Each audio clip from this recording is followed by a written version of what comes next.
And for more, let's go live now to Abdel Bari Atwan, a Palestinian-British analyst and writer, editor-in-chief of Raya Al-Yum.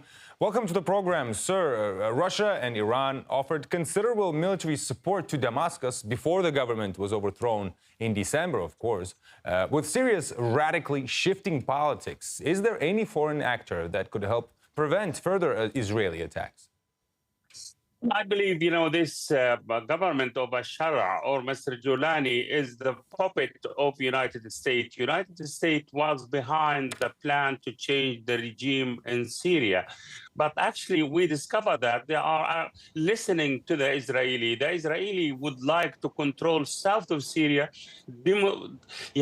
divided Syria. So the aim was not to topple the regime, but to change Syria as a whole and create maybe 3, 4, 5 Syrias or governments in that part of the world.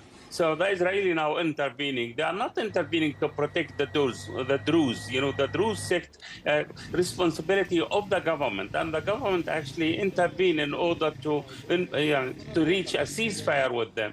But the problem is the Israeli now they're saying are going to escalate our attacks against Al-Shara or the new Syrian government. They bombed the presidential palace. They bombed the headquarters of the Syrian army, and they are saying we will do more. We will do more. What they mean by that? To occupy most or all of southern Syria, or actually to topple the regime in Damascus again. So it is very ambiguous, and I believe the United States is supporting the Israeli to do what they are doing, and it seems to be, anarchy, and this could spread to the whole of the Middle East, not actually to be only on the Syrian border. But how do you think will these strikes impact al-Jolani's image? He's constantly promised to bring stability to Syria. Obviously, he's not very successful so far. The problem is he is, as I said, the puppet of the American. The American brought him in, and they supported him, and the Israeli actually supported him.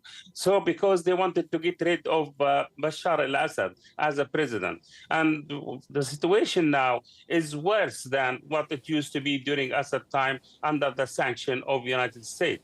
It seems now the Americans are paying a very heavy price. Now, instability in Syria, it will spread to the whole Middle East. And whether they can afford it now, there is a war with Iran, a war in Gaza, a war in Sudan. So it seems the Middle East will be driven to anarchy and instability. And this is because of the American policies in the Middle East. And in fact, there has been a comment from the U.S. Secretary of State who says that he's concerned about the strikes. Let's listen to what exactly he said. We want the fighting to stop because we got a ceasefire overnight. It broke down in that. So we're talking to both sides, all the relevant sides on this, and hopefully can bring it to a conclusion. But we're very concerned. This is Given that, you're saying that the U.S. supported al-Jolani in the overthrowing of the previous government, what role do you expect Washington to play in this current situation now? Washington will listen to the Israeli, and they do support anything the Israeli do on the Middle East. This is the problem. Al-Shara, as I said, he was brought to the Damascus by the American government, by the American support, and also the support of certain Arab regime who are actually on the radar of the United States, who are supporting the United States and its policy in the Middle East, like Saudi Arabia, like the Gulf states. So now I believe in the beginning, the Americans said, this attack should be stopped, attack by the Israeli against Damascus, against other sects on the Syria. But after that, the Americans changed their mind and they said, no, okay, we listen to the Israeli. We are looking for protecting the Druze sect. They changed their position according to the Israeli policies on Syria. This is very dangerous. And what will happen if they, for example, if al-Shara is weakened?